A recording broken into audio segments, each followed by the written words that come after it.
All right. So,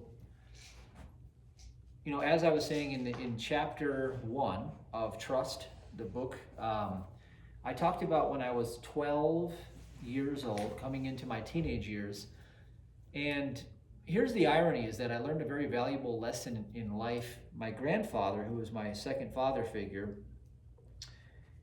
he wrote me this letter because he knew he was going to die. He knew he was very sick. And before I knew he was very sick, he just kind of felt it coming. And he wrote me this, like, you're coming into manhood now. And it was a very touching, emotional letter, which is very unlike his usual character. He was like the Al Pacino type, like Scarface type, like, a man's man. Mm-hmm. He wasn't like the mushy type person. But this was a very, like, sentimental, like, I've got to leave it on the table, and so I read it and I was like, being only that age, I figured, this is good. I like this, but it's a little over the top, But then he got really, really sick and he had all these welts all over him. He had lymphoma and it just spread super quick. And I remember I went to the hospital after putting it off for weeks and weeks, but they said, look, it's bad. Like, he's probably going to pass any day now. You have to go see him. And I was like, oh man, I don't want to do that. It's it's a lot to take in here, right? I don't understand this, right? He just doesn't look normal. He's really sick. I don't like to see this. So I went to the hospital and, he's there and he's on the, the thing, and my grandma's holding his hand and she's in tears and he does this to my grandma, and my grandma comes over and he goes, make sure he lives his dreams, and he tells her, he's like, don't let him do what I did. And it hit me, and I got it. It was a life lesson. That was it. Like, that changed everything for me. That was game over. So from that moment forward, I literally said, he played by all their rules, followed all their little guidelines, filled out all their forms, did all that crap that you had to do, go to work hard. And he used to always tell me, when I retire, I'm going to take Grandma, I'm going to go buy this Mazda Miata, just a little sports car, and we're going to just drive around and enjoy life, right? Well, it didn't happen, because the minute that he retired, it was within a few months that he was stone cold, physically dead, right? Mm-hmm. So after that happened, things got really bad. I internally had this idea, like, he was a macho type guy. I wanted to be macho. I wanted to not show emotion, like, I'm a man, But deep inside, it was just welding up, and it got to the point where I became mute. I wouldn't speak. I had something happened. I couldn't talk. Like, I just couldn't relate to people anymore. And so that went on for a long time, and I'd say very little of anything, and I'd just sit in quiet. And then all of a sudden, that frustration, all this acne started coming all over my face, like very bad acne, like hideous. And so, I'd take my hat off, and, it wasn't just a bad hair day, but it was like clumps and clumps of, it looked like I had an infection plus acne. And so when I'd go to school, not only was I still grieving inside and I wasn't talking to people, but I had to endure the ridicule of them calling me like Mafeo and things like that, and Mafeo, ugly in Spanish. And I remember just, oh God, I was so mad, just so angry. Like, how could this be, And I'd never look in the mirror ever, because it was just, I just couldn't, And so that summer I took my bike and I would just ride. I got into cycling to get the anger out. Mm-hmm. And I would just ride all day, every day. And then it would be to the point where I was so angry, I took my bike and I'd smash it on the hill, I'd be like, oh, I hate you. And I'd be like, fuck you, God, I hate you. Like, why am I here? And I was so angry.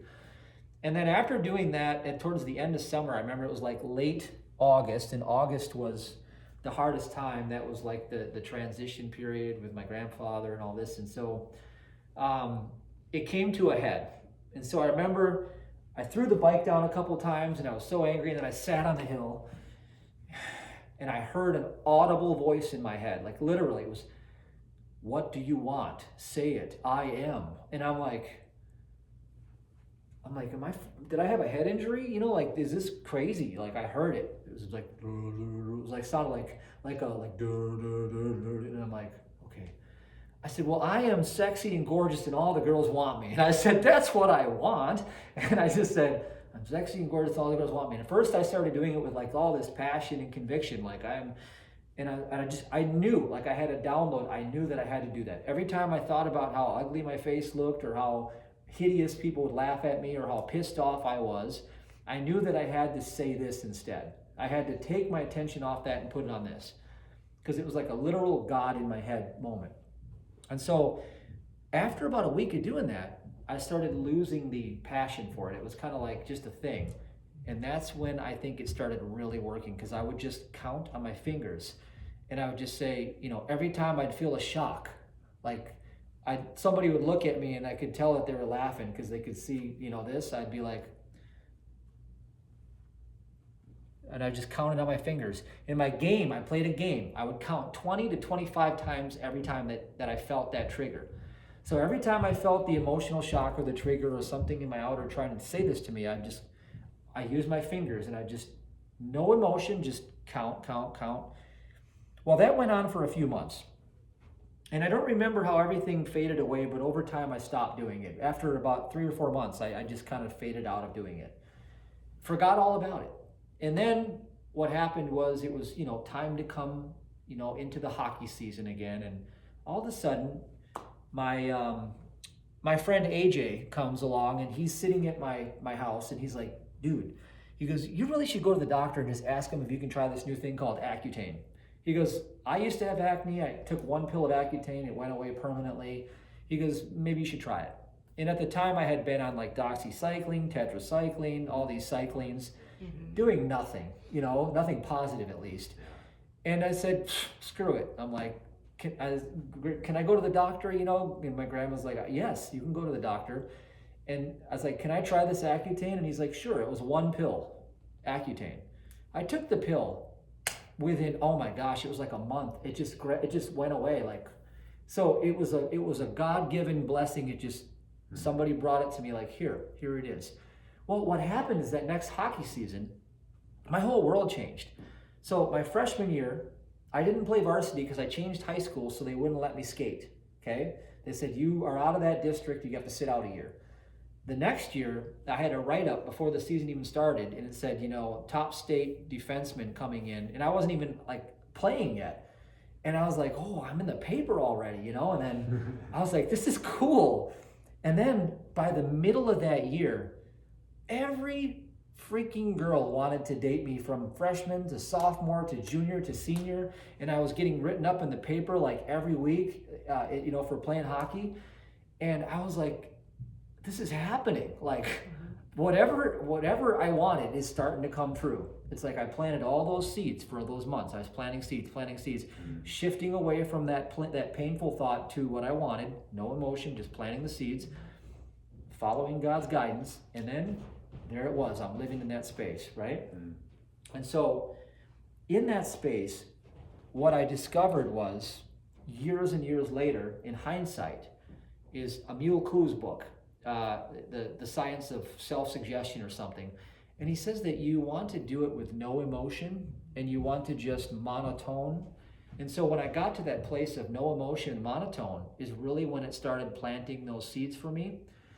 And it was a delayed thing, but it wasn't that long of delay. But what I discovered is that your I am is the power of God in your life. And when you turn from the problem to the I am, and you start to declare whatever you say I am becomes your self-fulfilling prophecy. And so that happened in my life, and I figured it out the hard way, really, because I stumbled into it. But I wrote about that in chapter number 1. And so what I recommend everybody does is come up with an I am statement that you come to life with, and don't get too passionate about it. Don't make it a big deal, because if you make it a big deal, then you're affirming there is a problem. And by affirming there is a problem, you've created good and evil. You've created the problem by saying it that way. Instead, you're just declaring that it is. If 2 + 2 = 4, it just is. I don't need to convince you, it just is. That's how you want to approach your I am statements. And so every time you have this trigger showing up in your world of lack, okay, the triggers are always lack, and it sends you into the left carnal brain. And then you start to reason for who, what, when, where, why, and how. Don't do that anymore. Just know the truth, okay? Instead of saying, this is a problem, turn away to the I am solution, and then use a ritual like counting on the fingers or whatever it is until you override the power of that thought, you see? So the reason why I always did 20 to 25 times is because the trigger would be like this shock, and I knew it would send me into an anger whirlwind. And I was like, I can't do this all the time. I can't just keep, God told me literally not to do that anymore and just say it this way. So I would turn away from evil and I would turn to God. I am is God. See, turn away from evil, turn to God. Very simple. You don't have to try because it actually is God expressing that quality, not you. And so all you're doing is affirming that God already is this. And then it becomes the Lord of your life. See? Simple. Good.